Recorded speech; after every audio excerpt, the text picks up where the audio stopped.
¿Cómo están? Buenas noches. Vamos a desarrollar la tercera sesión de este curso de formulación y evaluación de proyectos agropecuarios productivos de inversión pública en el marco del Invierte P.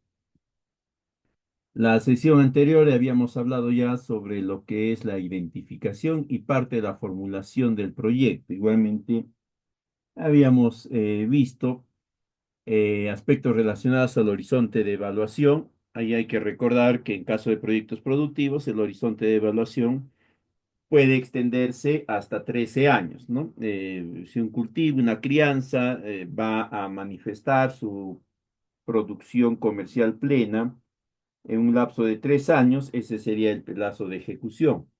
Y de ahí tendríamos que considerar unos 10 años más para tener el plazo o el periodo del horizonte de evaluación. La fase de funcionamiento siempre es un periodo de 10 años. Y el horizonte de evaluación siempre va a comprender la fase de ejecución más la fase de funcionamiento. De ahí habíamos hablado sobre la brecha, ¿no? Y cuando hablábamos sobre la brecha, indicábamos que era importante para eso haber definido primeramente cuál era el servicio. Si yo no tengo el servicio bien establecido, bien definido, evidentemente va a ser muy complejo que pueda estimar la brecha, ¿no? Ahora, la brecha es un servicio. Siempre la brecha va a ser un servicio. Por lo tanto, la brecha siempre va a estar asociada a infraestructura, equipamiento y capacidades. ¿Eso qué quiere decir? Que cuando vamos a ir planteando el proyecto, nosotros tenemos que tener acciones que van a estar orientadas a esos tipos de recursos. En esta brecha tenemos que determinar inicialmente la demanda del servicio. Para ello, lo primero que tenemos que ver es la población, ¿no? ¿Quiénes son la población objetivo, la población demandante efectiva? Y de ahí tenemos que determinar la cantidad de servicios que va a requerir esa población. Multiplicando nosotros la población más por la cantidad de servicios, vamos a tener la demanda, ¿no? Es decir, qué características y sobre todo qué cantidad de servicios, en este caso, va a, va a necesitar o requiere los beneficiarios.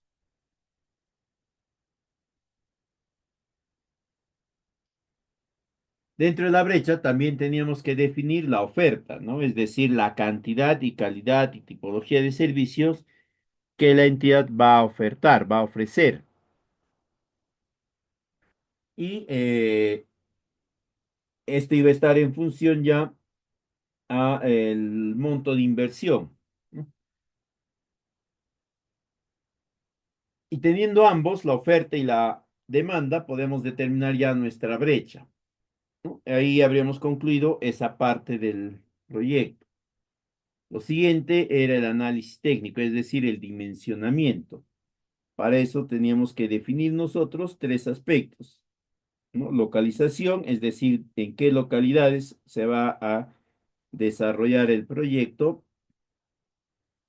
Luego estaba el tamaño, es decir, la cantidad de servicios que va a brindarse con el proyecto. Y finalmente estaba la tecnología. La tecnología viene a ser el conjunto de acciones que pretendemos ejecutar con el proyecto. Y entonces, en esa línea de ideas, ¿no?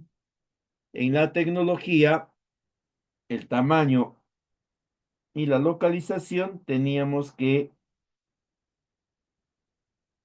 considerar dos aspectos transversales. El primero era el impacto ambiental, es decir, todo lo que vamos a plantear debería de enmarcarse dentro de una estrategia para mitigar, reducir, controlar los impactos ambientales del proyecto.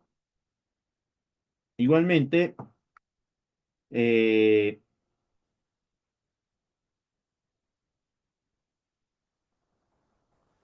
el otro aspecto era los riesgos ante desastres naturales y cambio climático. Teníamos que tomar todas las previsiones del caso para que un posible suceso de un desastre natural o efectos del cambio climático no terminen alterando profundamente el proyecto. De ahí hablábamos ya sobre otros aspectos como es la gestión, la sostenibilidad, ¿no? La gestión, es decir, el conjunto de acciones que se tiene que considerar para que el proyecto se pueda hacer realidad. Dentro de eso estaban los plazos para la conclusión del proyecto, es decir, la elaboración del expediente técnico, la contratación del residente, supervisor y demás personajes. Y terminábamos hablando sobre los costos, ¿no? Y ahí habíamos visto que teníamos tres tipos de costos: los costos de inversión, los costos de reinversión en fase de funcionamiento y los costos de operación y mantenimiento. Son los egresos, básicamente. Entonces, en esta oportunidad vamos a continuar, ¿no? Hablando algo más sobre los costos. Vamos a ver también ya qué son los costos sociales y cómo se determinan los mismos. Y después vamos a hablar ya sobre el proceso de evaluación de estos proyectos, ¿no? Una evaluación de carácter social. Bien. Entonces, cuando hablamos de los costos, nos vamos a referir a los egresos de dinero, en este caso, que se tiene que generar para que el proyecto pueda hacerse realidad. ¿Ya? Eh, es decir, acá vamos a considerar todos los tipos de gasto que se va a ejecutar desde antes de la elaboración del expediente técnico hasta después de la culminación del proyecto. Tiene que comprender todo ese periodo de tiempo.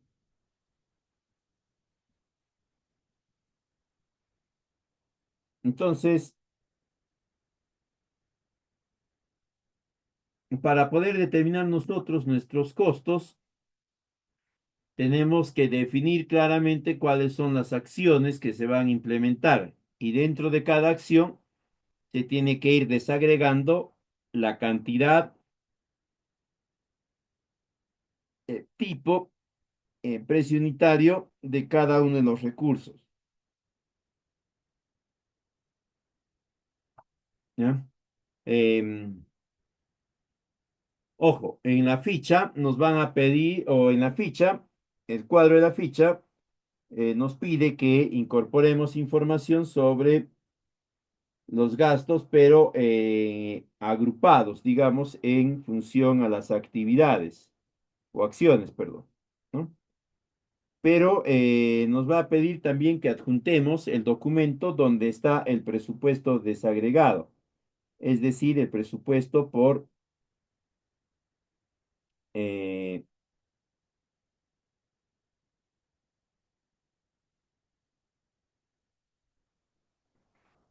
por cada una de las actividades, ¿no? Si digamos que una de nuestras actividades es la implementación de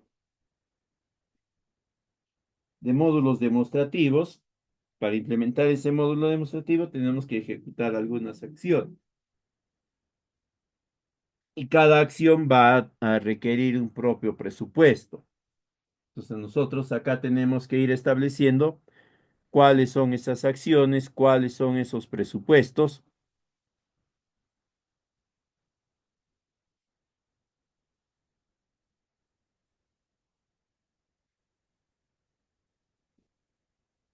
Además de ello, ya tenemos que establecer nosotros claramente cuáles son los costos directos y cuáles son los costos indirectos.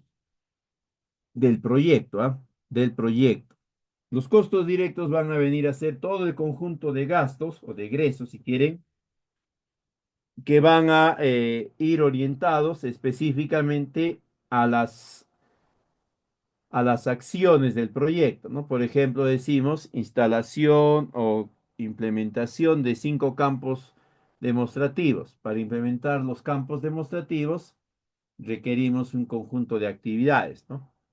Entonces acá lo que vamos a colocar nosotros va a ser el presupuesto consolidado o agrupado de de la instalación de esos 5 campos demostrativos.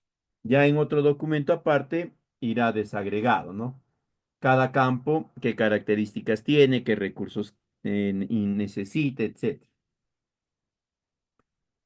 Y lo podemos segmentar nosotros en función a a las naturalezas de acción. También lo podemos segmentar nosotros en función a las actividades principales o también lo podemos hacer en función a los factores de producción, ¿no? Es decir, si es infraestructura, servicio, intangible, materiales, equipamiento y demás. De acá vamos a encontrar que para el caso de infraestructura y de terrenos, te va a requerir, además de la unidad física, es decir, la cantidad, te va a requerir la dimensión física, ¿no? Es decir, el largo por el ancho. Eso solamente para infraestructura. Para lo que es maquinarias, equipos, etcétera, no es necesario, ¿no? Por ejemplo, una actividad sería eh, implementación, desarrollo de actividades de capacitación. Pero esa actividad va a tener unidad de medida, que es la cantidad de eventos de capacitación. Pero no va a tener dimensión física, ¿no? Porque al evento de capacitación tú no le puedes calcular el largo por el ancho. No existe forma. Sin embargo, si es una infraestructura así, ¿no? Por ejemplo, decimos instalación de módulos o secadores modulares demostrativos. Entonces, tiene una unidad de medida que es la cantidad, pero también tiene su eh, dimensión física. Cada módulo va a tener una dimensión, ¿no? Largo por ancho. 5 por 3 metros, 3 por 2 metros, 2 por 1 metro, lo que fuese. Se va a considerar ese aspecto también. Ahora, para que no se vayan a crear confusiones, ¿no?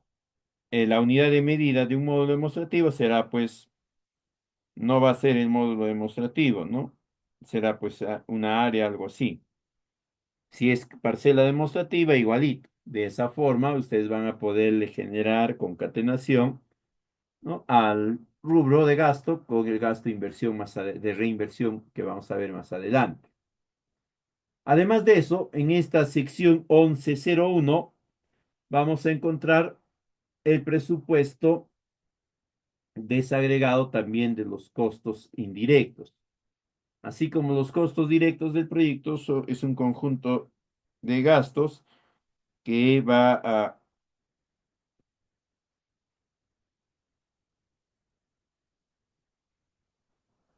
orientarse específicamente a las metas, al objetivo del proyecto. Los gastos indirectos no se orientan a eso, se orientan específicamente al objetivo del proyecto. Son transversales a todos los gastos directos. Es por eso que dentro del rubro de costos indirectos aparece siempre la supervisión, la liquidación, el monitoreo. ¿Ya? Entonces, de cada uno vamos indicando sus montos. Ojo, estos montos también tienen que estar sustentados en un documento adjunto desagregado. De ahí viene la sección 1102, que es todos los costos de operación y mantenimiento. Si la unidad productora brinda servicios actualmente, quiere decir que está operando. Si está operando, se tiene que desarrollar de forma obligatoria actividades orientadas a su cuidado, el cuidado de lo que se está haciendo, ¿no? Del manipuleo de los equipos, maquinarias, de la infraestructura, etcétera. Eso se denominan costos de producción, no, perdón, se denominan costos de operación y mantenimiento, ¿ya?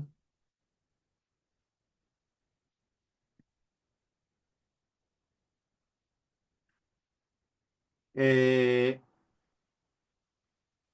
y los costos de operación y mantenimiento, ¿ya? Indistintamente si es con o sin proyecto, se pueden agrupar en esos ítems, ¿no? Personal, combustible, mantenimiento, infraestructura, materiales de limpieza, insumos estratégicos, repuestos, servicios públicos y gastos administrativos. Y eso va a ser,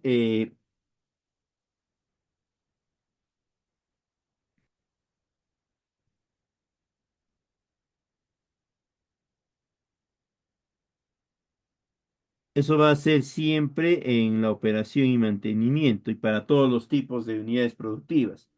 Entonces, esos mismos criterios lo pueden usar ustedes para calcular la operación y mantenimiento de un proyecto de saneamiento, de un proyecto de infraestructura de riego, de un proyecto de carreteras, etcétera, ¿no? Básicamente son los mismos elementos, obviamente, debido a la característica específica, en algunos casos va a haber cierta variación, pero en líneas generales ese va a ser el esquema y el conjunto de gastos que se va a dar dentro de la operación y mantenimiento. Si o con el proyecto siempre se va a verificar el costo de todos esos ítems. En cambio, en la situación sin proyecto, ¿no? Ahí se tiene que definir si a la fecha del proyecto se venía brindando algún tipo de servicio total o parcial, ¿no? Y en función a ello, si se venía brindando un servicio, se tiene que estimar el costo de operación y mantenimiento. Ahora, puede darse situaciones en las que no se daba operación y mantenimiento. Si es así, se indicará, ¿ya? En cambio, en la situación con proyectos, sí siempre va a haber costos de operación y mantenimiento. Entonces, calculan ustedes esos montos, esos valores y pasan a la siguiente parte que es los costos de reinversión. En inversión pública es factible que dentro de la fase de funcionamiento, que van a ser 10 años, como ya les había dicho, se plantee la necesidad de renovación o de volver a adquirir alguno de los activos del proyecto, ¿no? Por ejemplo, en proyectos productivos, un activo que vas a tener que volver a adquirir al año quinto van a ser motocicletas, porque esos vehículos se deprecian, es decir, pierden su valor un 20% cada año.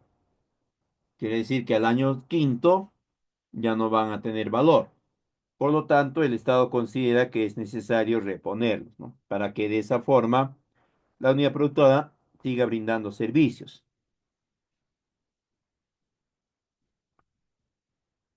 Entonces, como va a ser una adquisición nuevamente y va a ser destinada al proyecto, pero esta vez ya no va a ser una adquisición en la fase de inicio, no en la fase de preinversión, sino va a ser una adquisición en la fase de funcionamiento.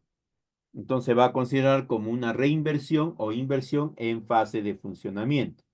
El proceso de cálculo de,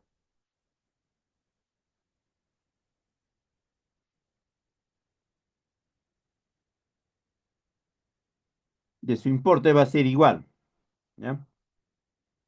La única diferencia es que el gasto de inversión ya no va a estar en el año cero, sino va a estar en el año quinto o en el año sexto, depende de cómo lo planteen ustedes. Particularmente yo siempre recomiendo que estas necesidades de reinversión se planteen en la ficha, ¿ya? A nivel de la preinversión. No que se dejen para el momento exacto en el que se va a requerir, ¿ya? Porque ahí se va a generar, sí, la opción, el procedimiento apropiado también, pero puede tomar algo de tiempo. En cambio, acá, si lo plantean desde esta fecha o desde este momento,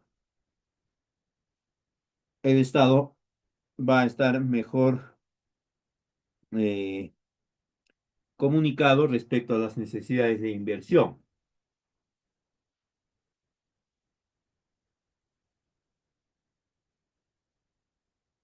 Ahora, el plantear este tipo de gastos de reinversión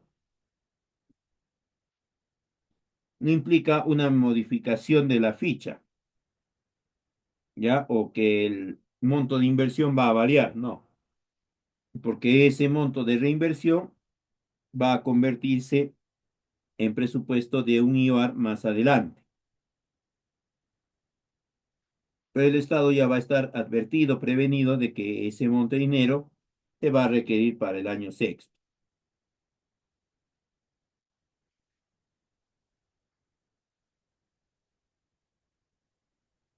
Entonces, volviendo a nuestros costos de operación y mantenimiento, si nosotros nos damos cuenta, vamos a tener dos tipos de costos de operación y mantenimiento. Uno, que va a ser los costos de operación y mantenimiento en en el escenario antes del proyecto, es decir, cuánto se gastaba en operación y mantenimiento antes que el proyecto se instale. Y otro va a ser operación y mantenimiento con el proyecto, ¿ya? Ahora, ¿cómo hacemos nosotros para determinar cuál es el importe de la operación y mantenimiento solamente del proyecto, sin la necesidad de contemplar aspectos de participación de la población, etcétera, en algunas actividades, nada de ello?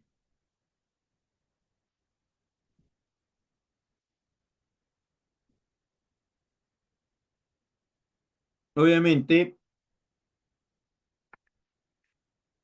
el procedimiento para poder determinar cuánto de ese rubro, de ese gasto, de ese ingreso, lo que fuese, se puede atribuir específica y únicamente al proyecto, va a ser a través de los denominados gastos incrementales. ¿Qué quiere decir un gasto incremental?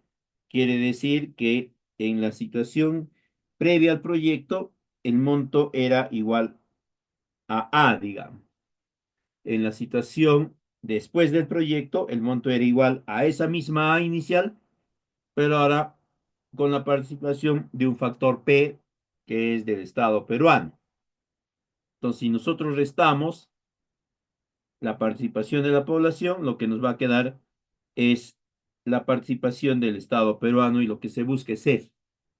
Por eso es que se genera este escenario hipotético de con proyecto y sin proyecto. Y a partir de eso se va a determinar estos montos incrementales. Hasta este punto, por si acaso, los costos, ¿ya? Se consideran a precios de mercado o precios privados. ¿Qué quiere decir eso? Quiere decir que vamos a considerar los presupuestos en función a los precios estándar de los mercados.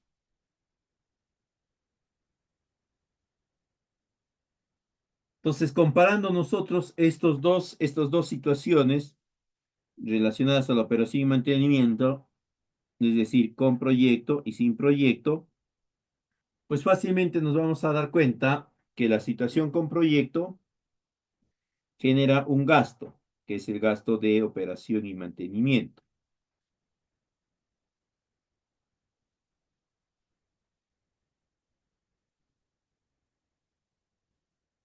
Por ejemplo, en este cuadro que ven ahí en pantalla, ¿ya? La operación sin proyecto es igual a cero, probablemente porque no se brinda servicios. Como no se brinda servicio de apoyo al desarrollo productivo, no hay por qué considerar un gasto de operación y mantenimiento. No tendría que poner, echarle combustible todos los días al carro si en la práctica ninguno de esos días utilizamos el carro.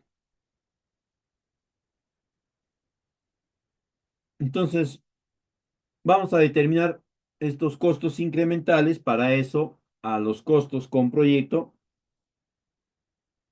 le vamos a restar los costos sin proyecto. Y lo que nos va a quedar va a ser el incremental, es decir, el costo adicional a la situación inicial generada por el proyecto mismo.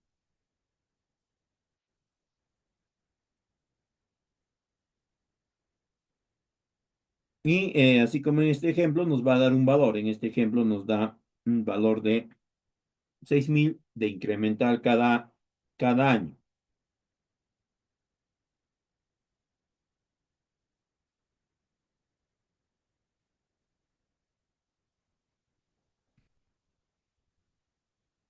Y ahí pasamos a la sección 1103, donde vamos a establecer nuestro cronograma de inversión.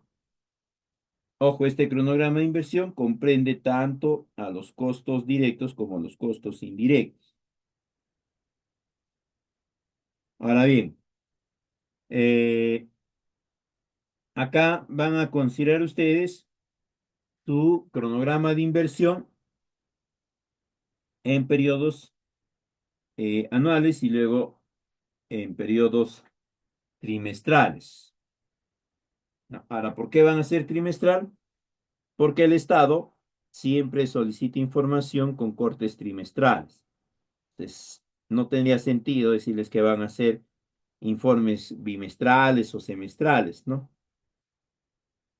Si el Estado no lo solicita así, el Estado siempre que hace sus cortes de presupuesto lo hace cada 3 meses, ¿no? Lo hace en el mes de agosto, lo hace luego en el mes de julio, después lo hace en el mes, perdón, en el mes de junio, luego en el mes de septiembre y finalmente en el mes de diciembre.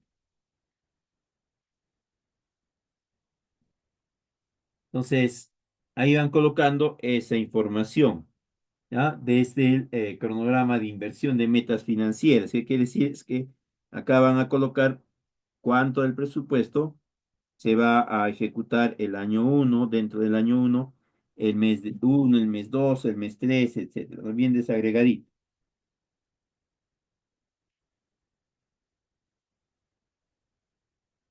De ahí pasamos nosotros a la estructura de los costos ya a nivel de cada una de las alternativas. En este punto va a ser importante eh,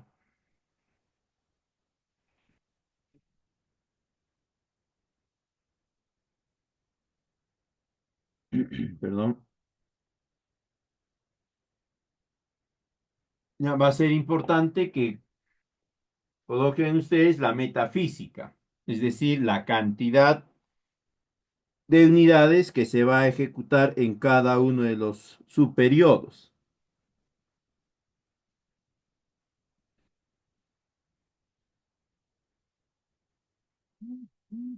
¿Ya?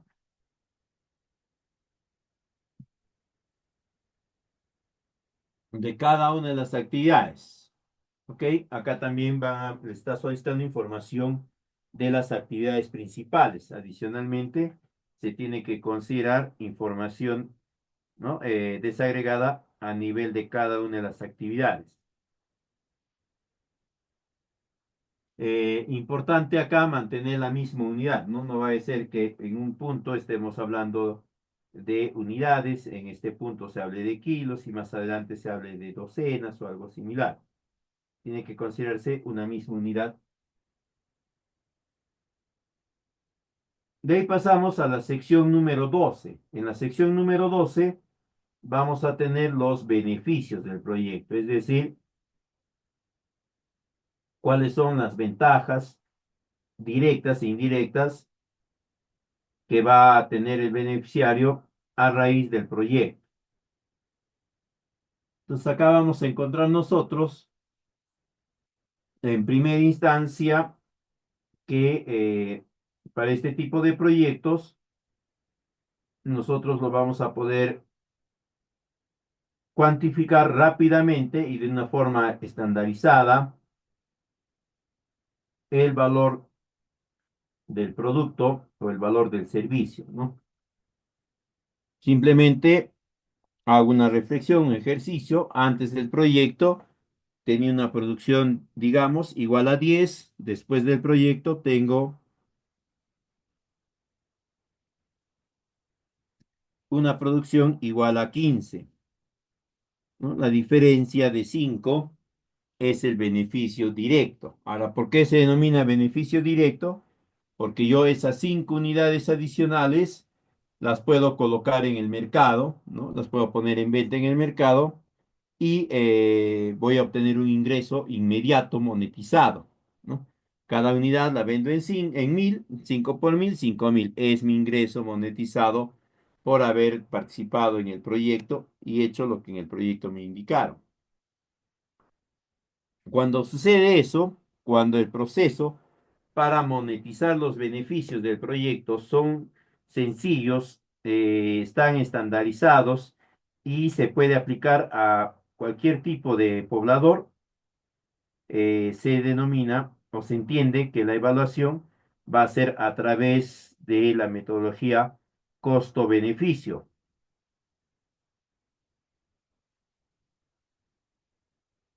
¿Ya? Ese es el caso de los proyectos productivos, los proyectos de riego tecnificado, los proyectos de infraestructura hidráulica, porque hay otro tipo de evaluación que se emplea cuando no es fácil monetizar el beneficio. Bueno, la otra ventaja de poder monetizar el beneficio fácil y a través de un esquema estandarizado es que la evaluación no social se va a realizar en función a los indicadores del BAN y el TIE. Son los únicos indicadores que vamos a calcular. Entonces, nosotros determinamos el beneficio directo del proyecto a través del valor bruto de la producción del cultivo o de la crianza sobre la cual versa el proyecto. Si el proyecto versa sobre la cadena productiva de olivo, ¿no? El beneficio directo será el valor bruto de la producción de olivo. ¿Cuál es ese monto? Ese será el beneficio del proyecto.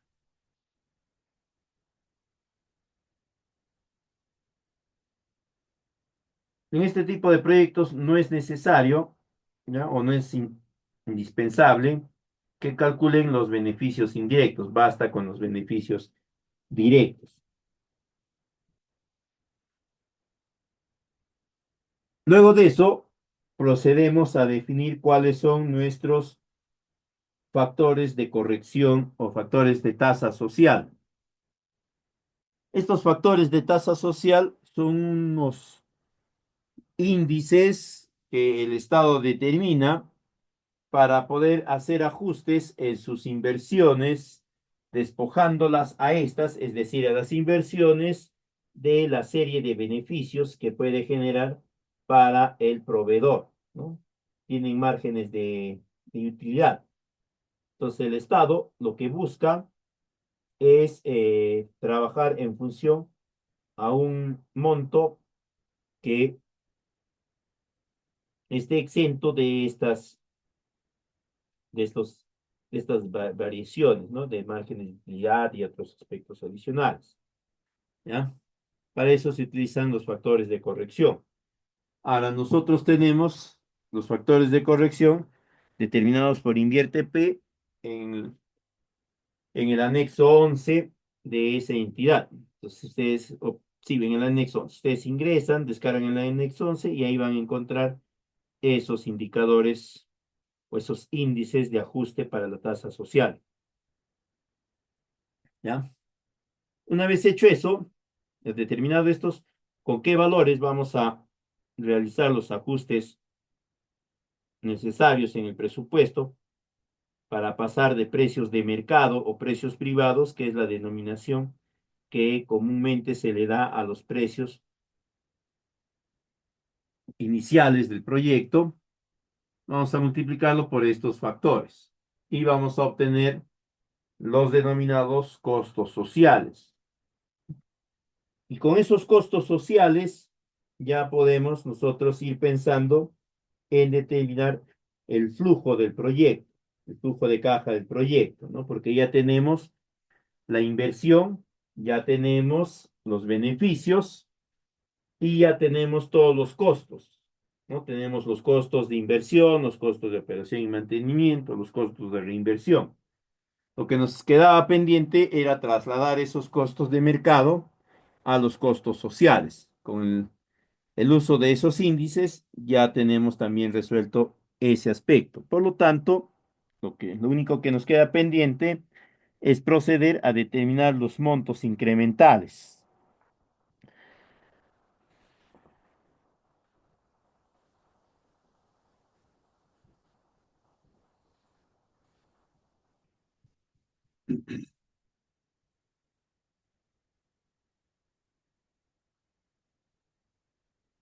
Nosotros simplemente lo que vamos a hacer es correr un esquema de flujo de caja, ¿no?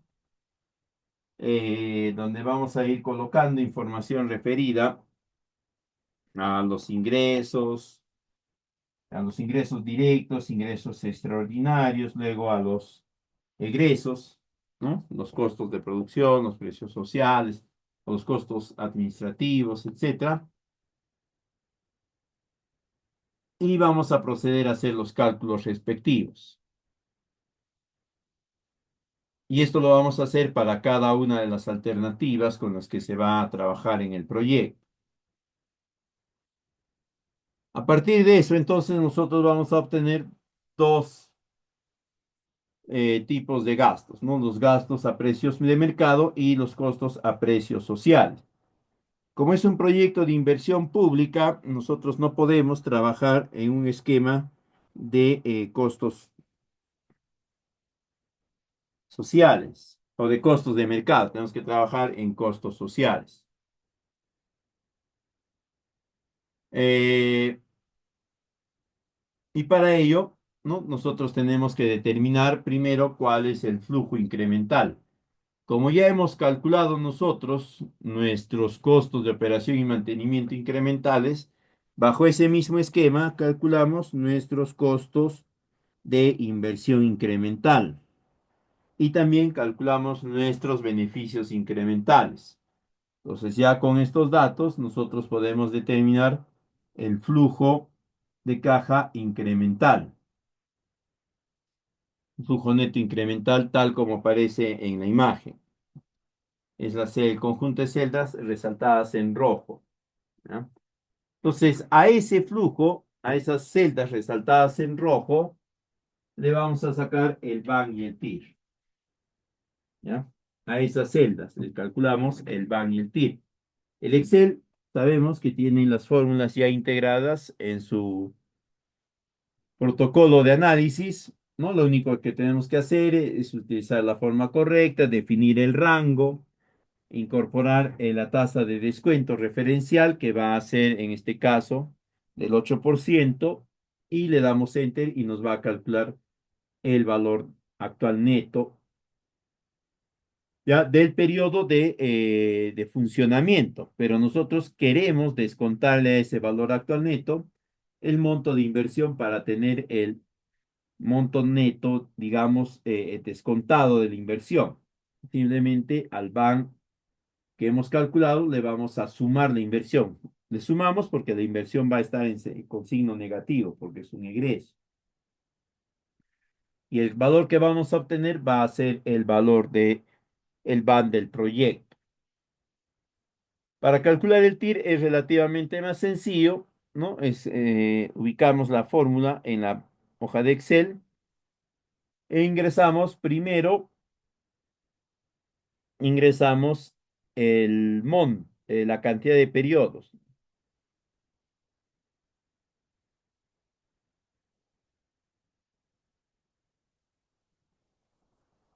y le damos clic en él.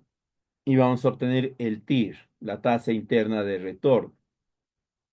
Acá en este ejercicio, o creo que es de otro lado, nos resulta que el valor actual neto es de 77.065 soles y centavos más, mientras que la tasa interna de retorno es del 23%.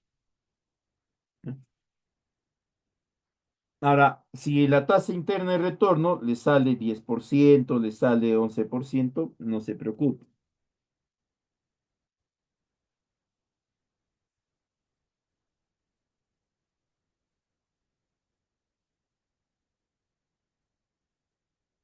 Entonces, esos datos del BAN y el TIR que hemos estimado, lo vamos a trasladar nosotros a las tablas respectivas para poder continuar con los análisis. Posterior a eso, vamos a ejecutar el análisis de sensibilidad. Este análisis de sensibilidad lo vamos a enfocar desde un esquema bidimensional, ¿no? Donde por un lado tenemos la variación de los costos y por otro lado tenemos la variación de los beneficios.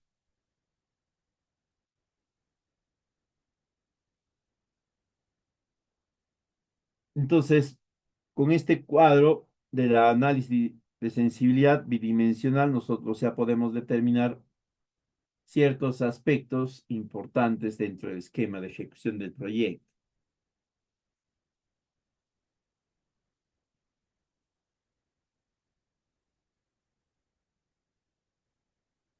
Entonces,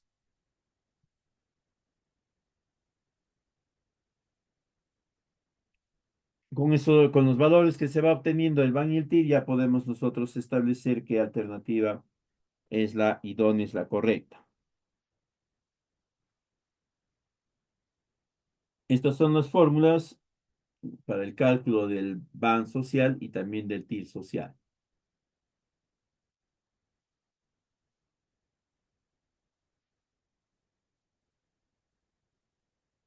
Ahora, eventualmente, ¿no?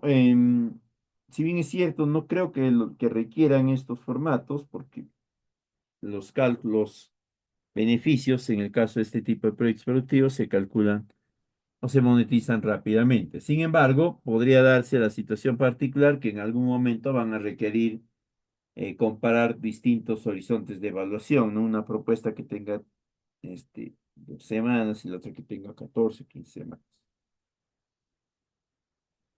Entonces, siguiendo estas fórmulas, ustedes van a poder obtener esos valores también, sobre todo en estos dos, ¿ya? Que corresponden a la demanda de, del rastro costo-eficacia, eficiencia.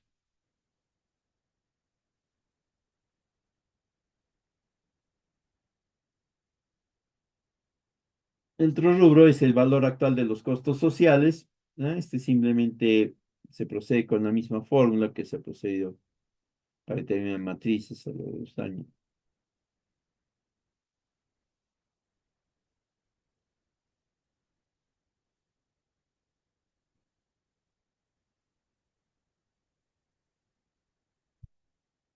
Eventualmente también pueden tener ustedes situaciones en las cuales las alternativas de solución pueden tener diferentes horizontes de evaluación, ¿no? Entonces ahí ya no van a poder comparar ustedes con criterios de la,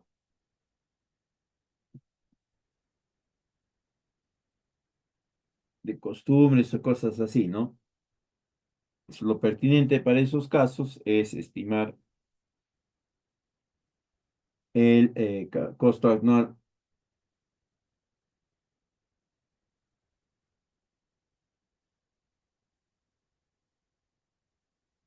¿no? Y se va a escoger a la alternativa que tenga el menor costo. Es distinto a lo que procedimentalmente estamos más acostumbrados.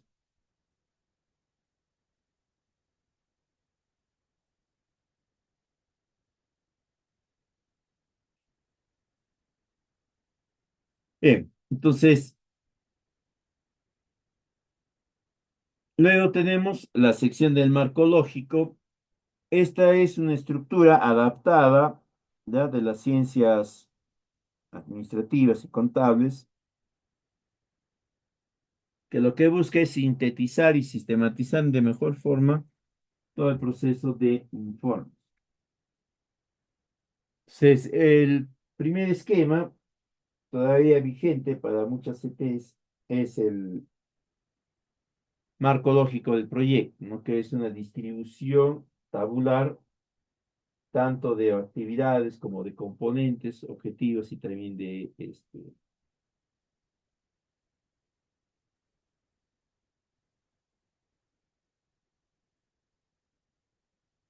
hay que tener en cuenta que el marco lógico es un instrumento de planificación de carácter administrativo. Ojo, ¿no?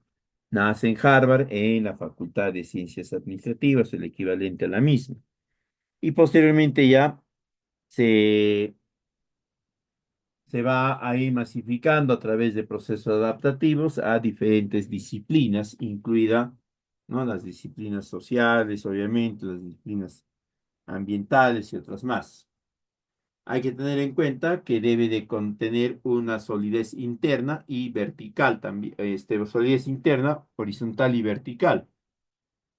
Vertical en el sentido que cada actividad que se ha planteado permite alcanzar las metas que están a nivel de, de colegio, a nivel de grado, etc. Y la solidez horizontal es que una de estas actividades ejecutadas apropiadamente te va a rendir o te va a permitir obtener estos indicadores y estas notas, ¿no? Si hay nota C para el nivel secundario, se trasladarán las notas, ¿no? Correspondientes. De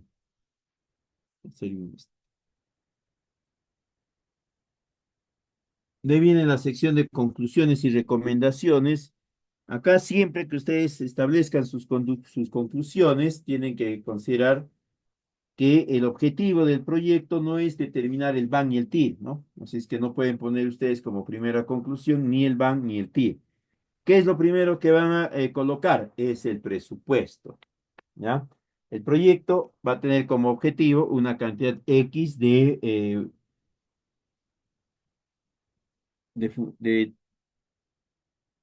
de servicios brindados.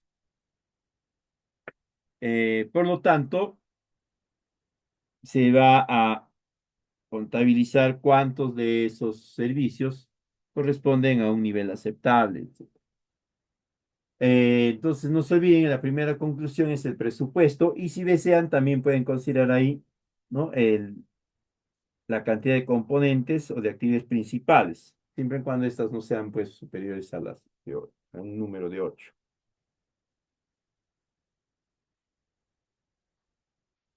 Luego, vamos a determinar la siguiente conclusión en función a los beneficios, ¿ya? ¿Cuáles son los beneficios? 5.000 más por hectárea, 35.000 por media yugal, lo que fuese. Y la cuarta recomendación o tercera, ya dependiendo de ustedes, va a ser recién los valores del BAN y el TIR, ¿no? Porque esos justifican y sientan las bases para los demás.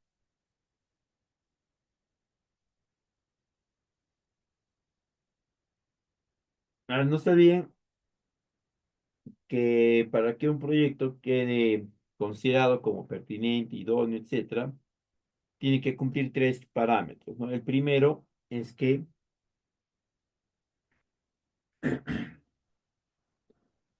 el proyecto tiene que aportar para el cierre de una brecha de forma directa, ¿no? En el caso de proyectos productivos, la brecha es cantidad de pobladores sin acceso a asistencia técnica, ahora será X cantidad con acceso, y así de cada uno de ellos.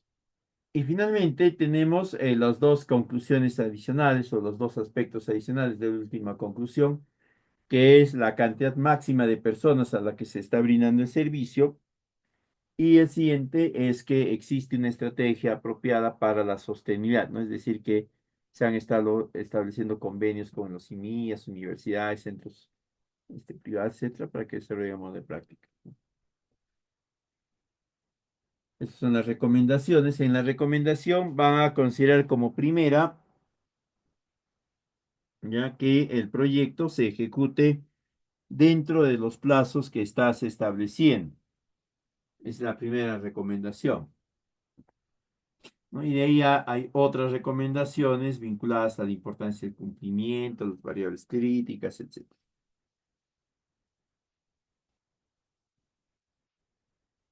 Y para concluir, ¿no? Nosotros tenemos que considerar toda una lista de accesos. Si es infraestructura, todos los planos habidos y por haber y en conformidad con el lineamiento de Invierte.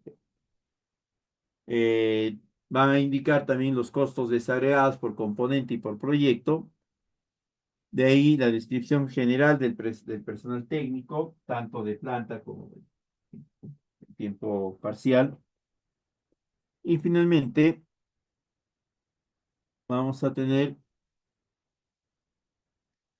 eh, que exponer cuál es el procedimiento para calcular el valor neto o el valor bruto de la producción. El valor neto es otra cosa, el valor bruto es otra cosa. Entonces, bien, sería todo de mi parte en esta oportunidad. Si tuviesen consultas, quedo atento para poderlas absolver.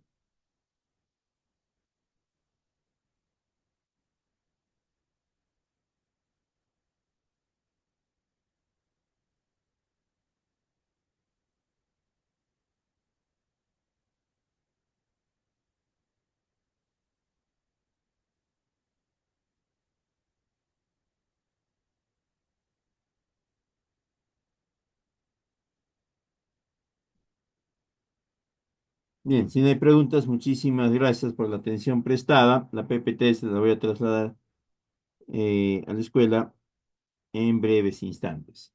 Muy buenas noches con todos. Permiso, le cedo la palabra al moderador por si tiene algunas palabras adicionales que brindarles.